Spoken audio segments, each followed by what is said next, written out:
Welcome to Real Estate in Real Time. I'm your host, Woody Zimmerman, here with Mark Skibowski of Remax Lakes. Welcome to the show. Good morning. How are you? Good morning. Doing fine. You know, it's just we continue to be in this interesting market. It's been shifting. Last week we talked about sellers selling in this interesting market, and as we go through this transition, and now this week we're going to talk about buyers. Yeah, talk about some of the things that buyers need to be aware of. Okay. You know, whether they take the advice or not, I don't know. I'm going to throw it out there. You know, opinions are like, we know what the phrase is. We've all got them. Yep.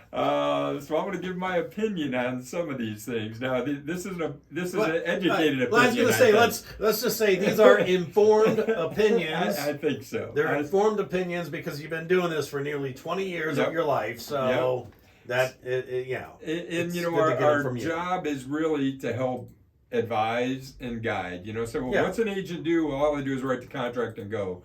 Well, you know, sometimes we're therapists, sometimes we're coordinating with inspectors, negotiators. Marketers. There's a lot of things that goes into what we're doing. But when I'm talking to buyers, and typically we fall back to first-time buyers. Because you say, well, somebody who's bought a house before, they're in the mix. Well, not necessarily, because the market is different than when they bought. And we've said it before. It's not the same as when grandma and grandpa bought theirs, or mom and dad bought theirs, or your sister or brother bought theirs, cousins, people at work. Timing is different. I don't care whether it's a year ago or whether it was a month ago. The market is changing, and it's shifted from when those people conducted a transaction. Yeah. So, over the last couple of years, we've seen more and more buyers do waive inspection contingencies.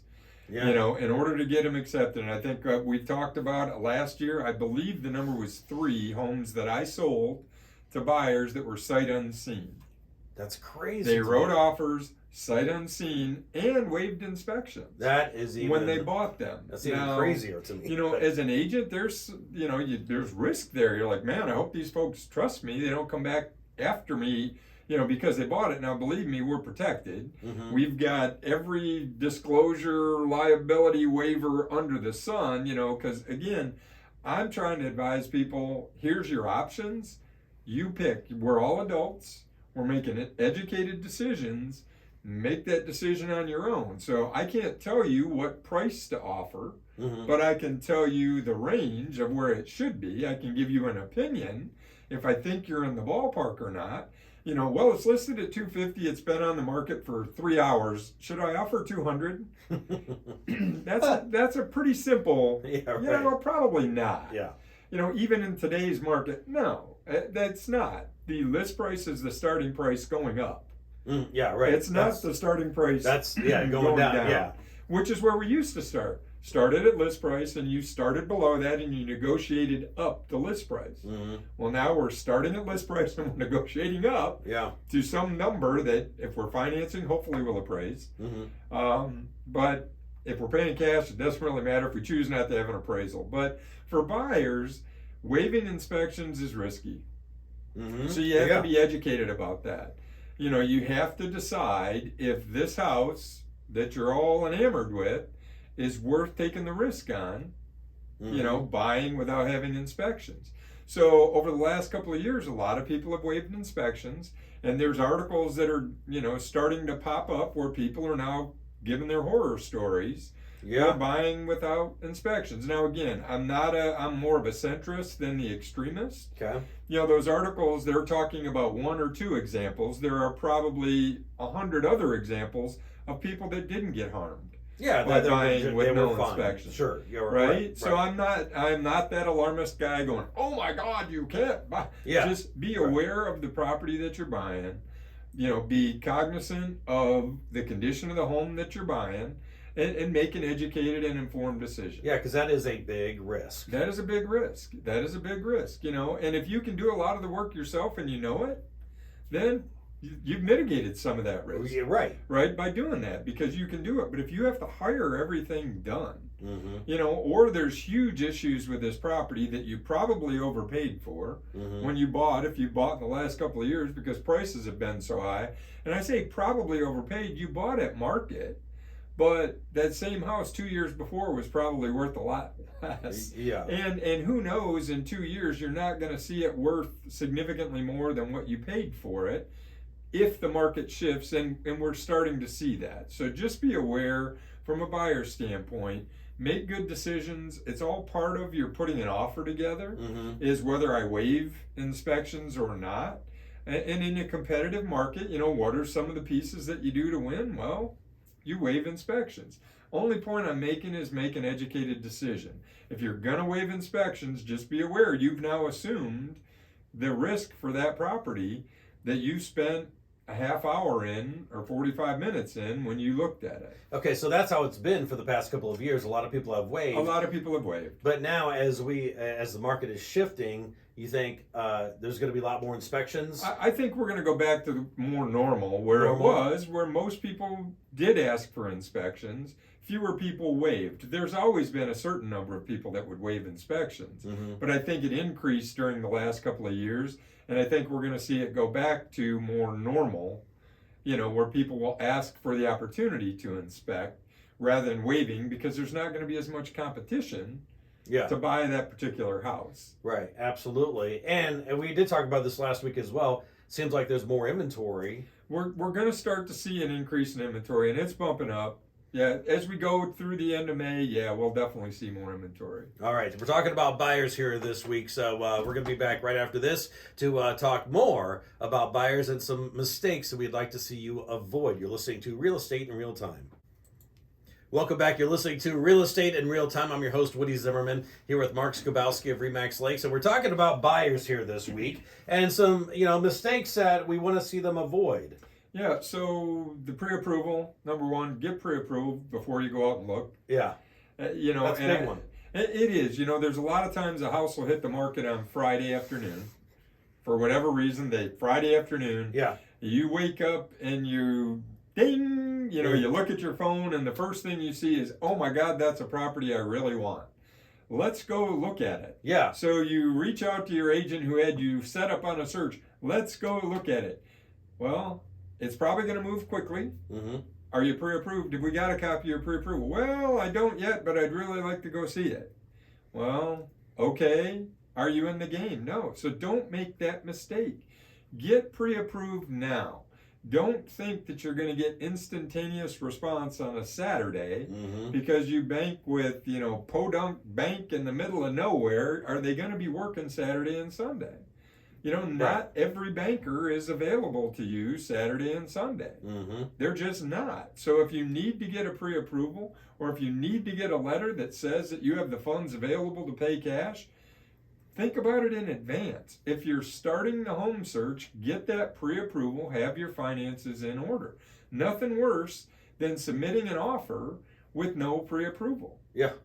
Because if everything else is even, if you haven't even taken that step, why would the seller select you? Yeah, they're not going to. Over somebody who's fully prepared. Right. It's huge. It's huge. And as a listing agent, I work with buyers, but I also work with sellers. So I'm receiving those offers come in, the multiple offers come in, and you wouldn't believe some of the stuff that we see written into purchase agreements. And you'll get an offer without a pre-approval, and it's like, good Lord, agent, what were you thinking? My first step, and again, I'm working for the seller at that point. Do you have a pre-approval for the buyer? Oh, no, I've worked with them forever. They're good for it. And I said, well, you may know them, that's not comforting. and they may be good for it. Yeah. But the fact is the seller doesn't know that. Yeah. The seller doesn't know that they're good for it. And now, have you done a good job from a buyer's agent standpoint, representing your buyer, to submit an offer that isn't complete? No. Including a pre-approval, right? So buyers don't make that mistake. If you have made all these decisions, you've got a budget, an area where you're going to work in, you've talked to a lender, you've got that pre-approval, get it to your agent. And if you want to submit an offer, have a pre-approval or a proof of funds to go along with it, because it's almost required in order to do it. It really is. Yeah. If you really want this house, why not do everything in your power to be ready to buy that house?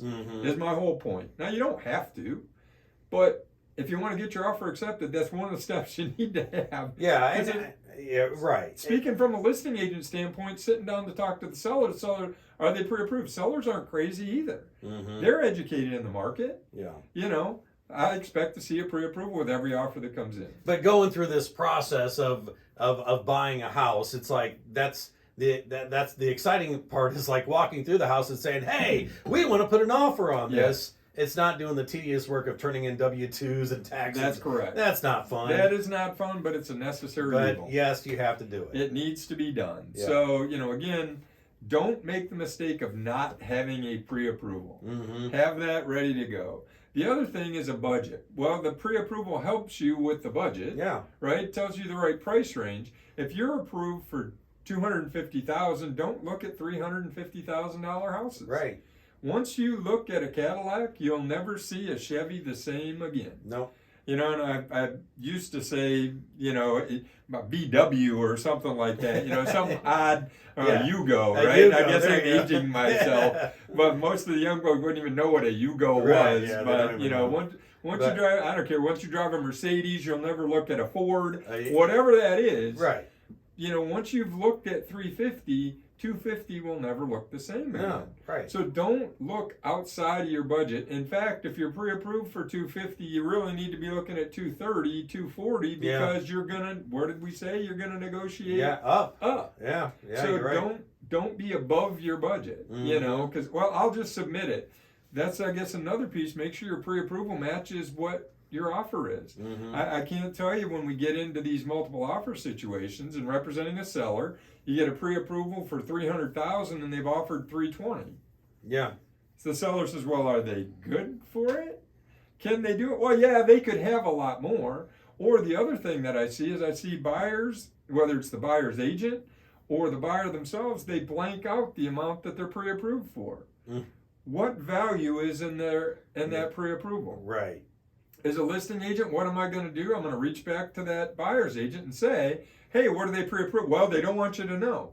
Well, you know what? I'd rather have a buyer that's pre-approved for $1 million, looking at 300, yes, than somebody who's approved for 150, looking at 300. Mm-hmm. Right? Just because they're pre-approved for $1 million doesn't mean they're going to spend it. Correct. What you were telling the seller is, "I am a viable candidate to purchase your house. I can afford to buy your house." Yeah. So agents, buyers, don't send a pre-approval in with the price blanked out. Mm-hmm. Because if you send it to me, I'm coming back to you every single time. Yeah. So absolutely. I can advise that seller, they can buy it or they can't. So that is key. It's key. important. It's important, absolutely. And you know, the other thing is work with a local lender. Yes, work with somebody you can get in touch with on a Saturday if you haven't pre-planned. Yeah, all right. That's important. All right, out of time. Your contact information? Sure. Website's lakes-realtors.com. Phone number is 574-834-1233. And check us out on YouTube. You've been listening to Real Estate in Real Time. Have yourself a wonderful weekend.